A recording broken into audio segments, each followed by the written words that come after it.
Hello friends, இன்றைக்கி நம்ம road கடை தக்காளி சட்னி எப்படி செய்கிறதுன்னு பார்த்துடலாம். அதுக்கு ஒரு ஜார் எடுத்துக்கலாம். அதில் ஒரு 10 சின்ன வெங்காயம் போட்டுக்கலாம், 10 பூண்டு பல் சேர்த்துக்கலாம், 7 வரமிளகாய் சேர்த்துருக்கேன். நீங்கள் உங்கள் காரத்துக்கு தகுந்தாப்பில் சேர்த்துக்கோங்க. 3 பெரிய சைஸ் தக்காளி சேர்த்துருக்கோம்.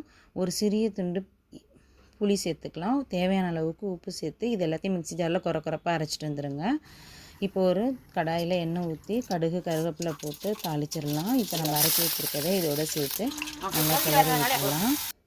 இதில் தண்ணி எதுவும் ஊற்றக்கூடாது. இதில் பச்சை வாடை போகிற முடிக்கும் நல்லா கிண்டிக்கிட்டே இருக்கணும். அதுக்கப்புறம் தான் நம்ம தண்ணி சேர்க்கணும்.